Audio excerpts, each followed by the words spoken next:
You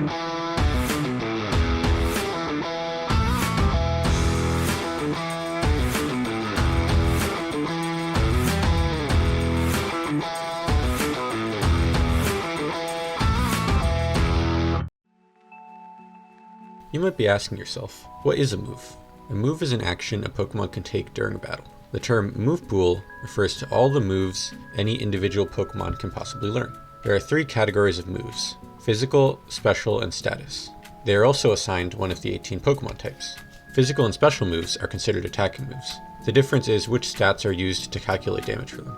Physical moves correspond with their attack stat against opposing Pokemon's defense stat. Special moves use their special attack stat against opposing Pokemon's special defense stat. Think of physical moves as attacks that require a physical combat action. Special attacks tend to be more of projectile or energy-based attacks. All attacking moves have a base power, accuracy, priority, and power points.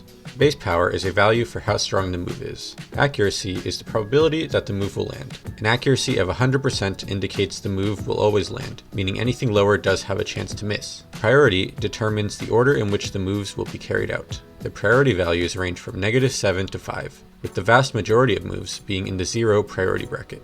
The higher priority numbers go first. If 2 Pokemon are using moves in the same priority bracket, then the order of attacking is determined by their speed stats. Power points, or PP for short, refer to the amount of times a move can be used in a battle. Also, some attacking moves may have secondary effects in addition to the damage they deal.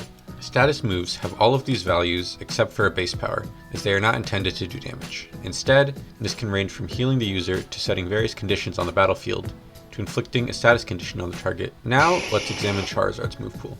As you can see, it's a very long list. Let's take a closer look at some specific examples from each category. First, we have the physical dragon type move, Dragon Tail. It has a relatively low base power of 60, an accuracy of 90%, a priority of -6, and a PP of 16. Lastly, this move has the secondary effect of forcing its target to switch out to a random Pokemon on their team. As we have gone over in this section, moves are an action a Pokemon can take during a battle. The other action they can take is to switch out, which means to withdraw from the battlefield in exchange for one of their teammates. Dragon Tail forces the opponent to do this. Now let's look at a special move. Flamethrower is a special fire type move. It has a strong base power of 90, an accuracy of 100%, a priority of 0, and a PP of 24. The secondary effect of Flamethrower is a 10% chance to inflict the burn status condition.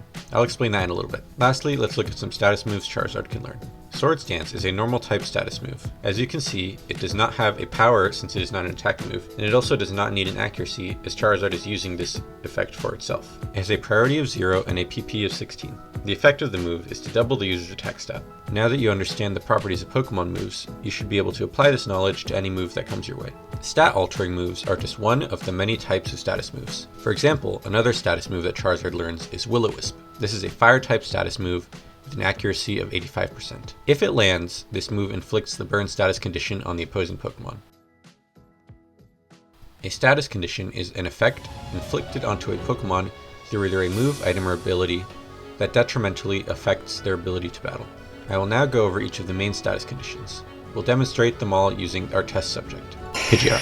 First is Burn. If a Pokemon is burned, its physical attacks will do half the damage, and it will take 6.25% damage at the end of the turn. As you already know, Burn can be inflicted directly by Will-O-Wisp, or as the secondary effect from Flamethrower. But these are not the only ways a Pokemon can get burned. There are a dozen other moves that can cause it, as well as some abilities or items, so you should be aware of that. Also, Fire-type Pokemon are immune to the burn effect.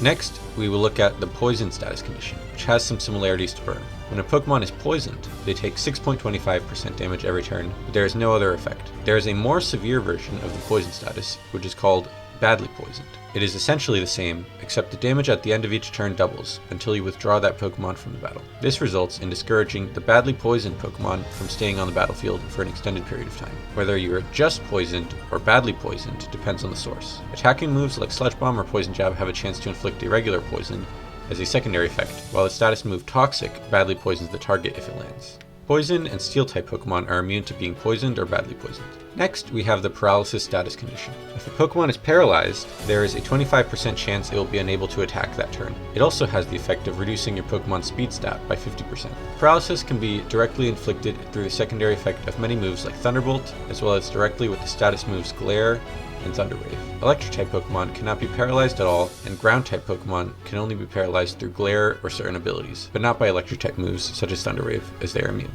The next status condition is Freeze. Similar to Paralysis, when a Pokemon is frozen, they are unable to attack at all. Every turn, a frozen Pokemon has a 10% chance to thaw on its own. It can also be thawed if it uses certain moves, most of which are Fire-type. As this is a very powerful status condition, it is quite rare to encounter in battle. There is no move that directly inflicts it, so it is only possible to be frozen through the secondary effects of some moves such as Ice Beam, with a low 10% chance. Ice-type Pokemon cannot be frozen. The final status condition I will cover is Sleep. Once again, this is a status condition that causes your Pokemon to be unable to attack. This is the case unless the sleeping Pokemon has the moves Sleep Talk or Snore. However, unlike Paralysis and Freeze, Sleep does have somewhat of a set duration. If your Pokemon is inflicted with Sleep, the condition will last for 1 to 3 turns. There are many more status moves that can directly inflict Sleep onto the opponent. For example, there are the moves Yawn, Sing, and Hypnosis. There are also the powder moves that can cause sleep, called Spore and Sleep Powder. This distinction is made here as there is no Pokemon that is immune to sleep due to their type, but Grass-type Pokemon are immune to powder moves, so they cannot be put to sleep from those moves specifically. While there are many more status conditions, these are the basic 5 you should understand, as you will run into them very often in your battles. Pokemon can only be inflicted with one of these status conditions at once. This group of 5 are considered non-volatile status conditions, as they can be healed within a battle either from a healing move, item, or ability, but not from switching out. All Pokemon have base stats in 6 categories which cannot be changed. Each of these stats have an impact on battling in a different way. These categories are hit points, attack, defense, special defense, and speed. These base stats are part of what determines a Pokemon's final stats at any level. I'll go more in depth into each stat category now. First is hit points, which is more commonly referred to as the acronym HP. This is essentially the Pokemon's life meter, or a value that tells you how much damage it can take overall. In a battle, a Pokemon's hit points can be depleted with either damage from the opponent's moves, self-inflicted damage, or fixed damage from battle conditions. As you can see, Charizard has a base HP stat of 78. I will go over the next few stats in pairs, since they serve similar purposes. The first pair of stats are attack and special attack. If you remember, I mentioned earlier that there are many multipliers at play when it comes to calculating how much damage a move will do to a Pokemon. These attacking stats are simply another number in the formula. The higher any of these stats is, the more powerful it is. Charizard has an attack stat of 84 and a special attack stat of 109. If someone were to choose Charizard for their competitive team, they should be inclined to focus on its special attack, as it is generally better to specialize in a Pokemon's strengths. The next pair of stats are defense and special defense. These stats also factor into the damage calculation, but for the Pokemon that is taking damage. Along with the HP stat, the defensive stats determine how much damage your Pokemon will take from a move. Charizard has a base defense stat of 78 and a base special defense stat of 85. While neither of these stats are necessarily poor, they aren't good enough to make it worth attempting to use Charizard as a defensive Pokemon. Lastly, we have the speed stat, which is the most unique as it is entirely unrelated to the calculation of damage within a turn.